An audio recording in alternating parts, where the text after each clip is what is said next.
எல்லாருக்கும் நமஸ்காரம். ராமாயணம் தெரிந்து கொள்வோம் அப்படின்ற வீடியோ மூலமாக ராமாயணத்தில் இருக்கக்கூடிய சில முக்கியமான விஷயங்களை நம்ம தெரிஞ்சுன்னு வந்துட்டு இருக்கோம். அந்த வகையில் போன வீடியோவில் நம்ம ராமர் சீதா தேவியை கல்யாணம் பண்ணிட்டாருன்னு பார்த்தோம். இந்த வீடியோவில் எப்படி கல்யாணம் பண்ணிட்டார் அப்படின்னு பார்க்க போகிறோம்.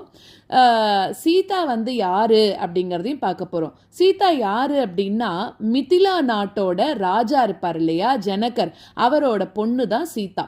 ஆனால் அவளோட பிறப்புங்கிறது ரொம்ப அதிசயமானதாக இருந்ததுதான். ஒரு தடவை மிதிலை நாட்டில் மழை பெய்யணும் அப்படின்றதுக்காக ஜனக மன்னர் என்ன பண்ணியிருக்காருன்னா கலப்பையை கையில் பிடிச்சிட்டு நிலத்தை உழுதுன்னு இருக்காராம். அப்போது நிலத்தில் ஒரு அழகான ஒரு பெண் குழந்தை கிடச்சிதான். அவ தான் சீத்தை அப்படின்னு சொல்கிறா.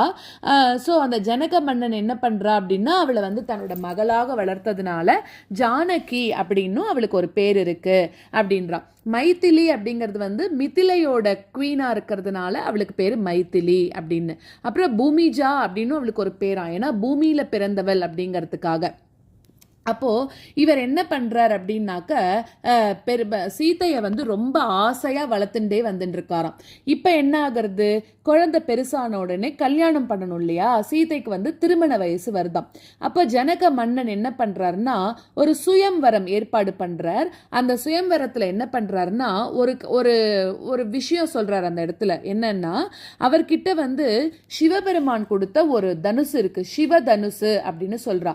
அதை ஏற்றி யார் நான் ஏத்தறாரோ அவளுக்கு தான் சீதையை கல்யாணம் பண்ணி கொடுப்பேன் அப்படின்னு சொல்றாராம். ஸோ இந்த இடத்துல சிவதனுசு அப்படின்னு சொல்றா இல்லையா. சிவதனுசுன்னா என்னன்னா சிவபெருமாள் அவரே பயன்படுத்தின ஒரு வில்லாம். இதுக்கு பினாகம் அப்படின்னு இதுக்கு பேர் இருக்கு. ஸோ இந்த வில் எப்படி இருக்குன்னா ரொம்ப வெயிட்டா இருக்குமா, பயங்கர சக்தி வாய்ந்ததா இருக்கு. நம்மளால சாதாரண மனுஷால தூக்கவே முடியாதான். சிவபெருமான் என்ன பண்றாருன்னா இந்த வில்ல தேவர்களுக்கு கொடுக்கறாராம். அப்புறம் தேவர்கள் என்ன பண்றான்னா ஜனகரோட மூதாதையர்கள் கிட்ட கொடுக்கறா. அன்னிலிருந்து அது எங்க இருக்குன்னா மிதிலை அரண்மனையில பூஜிக்கப்பட்டு வந்துதான். ஸோ ஜனகன் ஏன் இதை சுயம்வரத்துல வச்சா, அதையே முறிக்க சொல்றான் அப்படின்னா சீதாதேவி ஒரு நார்மலான பெண் கிடையாது இல்லையா, பூமாதேவியோட அம்சமாச்சேவ. அதனால அவளுக்கு தகுந்த ஒரு கல்யாணத்துக்கு ஒரு பையன் வேணும் அப்படின்னு ஜனகன் நினைக்கிறாராம். ஸோ அதனால இந்த வில்லை யாரு தூக்கறாளோ, கஷ்டமான வில்லை யாரு தூக்கறாளோ அவாதான் என்னோட மகளுக்கு தகுதியானவன் அப்படின்னு சொல்லி அந்த வில்லை இது பண்ண சொல்றான். ஸோ இப்படி என்ன ஆகிறது அப்படின்னாக்க இப்போ அந்த ஒரு போட்டி வைக்கிறா இல்லையா. ஸோ அந்த இடத்துல என்ன பண்ணுறாரு அப்படின்னா பல நாடுகள்லேருந்து வீரர்கள், அப்புறம் நிறைய ராஜாக்கள் எல்லாரும் வந்திருந்தாலாம். ஆனால் யாருமே அந்த வில்லை தூக்கவே முடியலையாம். அப்போது அயோத்தியோட இளவரசனாக இருக்கக்கூடிய ராமன் விஸ்வாமித்ரரோட மிதிலைக்கு வரான். அவனோட தம்பி லக்ஷ்மணனும் இருக்கானாம். அப்போ என்ன ஆகிறது அப்படின்னாக்கா ரெண்டு பேரும் ஒருத்தர் அதாவது முன்னாடியே பார்த்துக்கிறா. இது பெருமாளோட திட்டமாக இருக்குது. அப்போ என்ன ஆகுறதுன்னா சுயம்வர நாள் அன்னைக்கு எல்லா இளவரசர்களும் அதை வில்ல உடைக்கணும்னு சிவதனுசை தூக்கணும்னு பார்க்குறா. ஆனால் அவளால் முடியல. அப்புறம் விஸ்வாமித்திரர் ராமரை முன்னாடி கூப்பிடுறாராம். ராமர் ரொம்ப அமைதியாக போகிறார், குருவை வணங்குறார், முனிவர்களை வணங்குறார். ஏன்னா நம்ம ஒரு நல்ல காரியம் பண்ணணும்னா பெரியவாளை சேவிச்சுட்டு ஆரம்பிக்கிறது தான் நல்லது. அப்படி வணங்குறாராம். அதுக்கப்புறம் சிவதனுசை எடுக்க முயற்சி பண்றார். ஆனா எல்லாரும் கஷ்டப்பட்ட அந்த சிவதனுசை இவர் என்ன பண்றாராம், ரொம்ப ஈஸியா தூக்கிட்டாராம். அதுல நான் ஏற்றணும்னு முயன்ற போதே வில்லு ரெண்டாக முறிஞ்சிருத்தான்.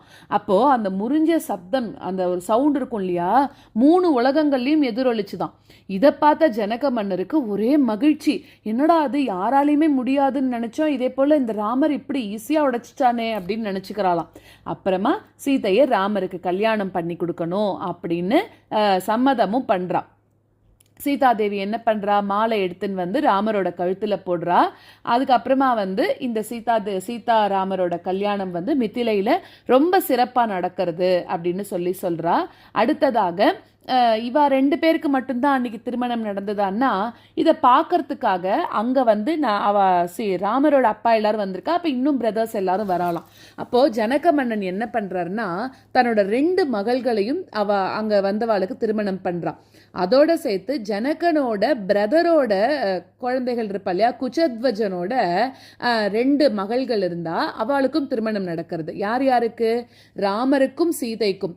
ராமர் வந்து யாரு? அயோத்தி மன்னன் தசரதனுக்கு மூத்த மகன். சீதாதேவி யாரு? மிதிலை மன்னன் ஜனகளுக்கு மூத்த மகள். அதே மாதிரி இவாளுக்கு முதல்ல நடக்கிறது. அப்புறம் லக்ஷ்மணனுக்கும் ஊர்மிளாக்கும் நடக்கிறது. லக்ஷ்மணன் யாரு? தசரதனோட மகன், ராமனுக்கு தம்பி. ஊர்மிளா யாரு?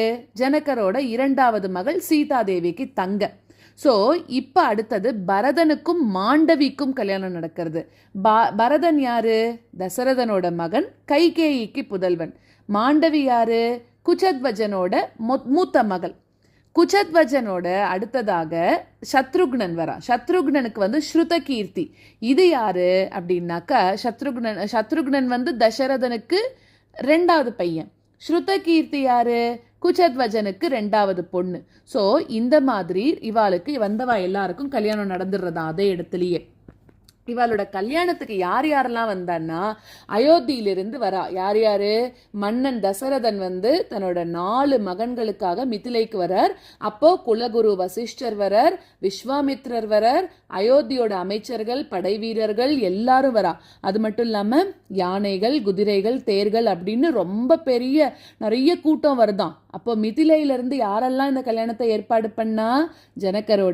ஜனக மன்னன், அதாவது மிதிலையோட அரசன், சீதையோட அப்பா கல்யாணத்தை ஏற்பாடு பண்ணியிருக்கார். குச்சத்வஜன் ஜனகரோட பிரதர், மாண்டவி ஸ்ருதகிருத்தியோட அப்பா. அப்புறம் மிதிலையில் இருக்கக்கூடிய எல்லா குடிமக்களும் என்ன பண்றா? இந்த கல்யாணத்தை பார்த்து சந்தோஷப்படுறாளாம். யார் வந்து தலைமை தாங்குறா தெரியுமா? வசிஷ்டரோட தலைமையில வேத மந்திரங்கள்லாம் சொல்லப்படுறது. அக்னி சாட்சியாக இவாளுக்கு திருமணம் நடக்கிறதாம். 4 ஜோடிகளும் ஒரே நேரத்துல திருமணம் பண்ணிண்டா. மாலை மாத்திக்கிறா, சப்தபதி நடக்கிறது. அதுக்கப்புறம் இவளோட கல்யாணத்தை பார்த்து தேவர்கள்லாம் பூ மாறி பொழியிறாளாம். அப்சரஸ்கள்லாம் டான்ஸ் ஆடுறா, முனிவர்கள் எல்லாம் ஆசி வழங்குறா. அப்ப மிதிலை நகரம் முழுக்க எப்படி இருக்குன்னா விளக்குகளால் அலங்கரிக்கப்பட்டிருக்கான் அப்படின்னு சொல்லி இந்த இடத்துல சொல்றா. ஸோ இப்ப வந்து எப்படி ராமர் வந்து சீதையை கல்யாணம் பண்ணிண்டார் அப்படிங்கறத பார்த்தோமா. கூடவே யார் யாருக்கெல்லாம் கல்யாணம் ஆச்சுன்னு பார்த்தோமா. அடுத்த வீடியோல வேற ஒரு விஷயத்தோட உங்க எல்லாரையும் சந்திக்கிறேன்.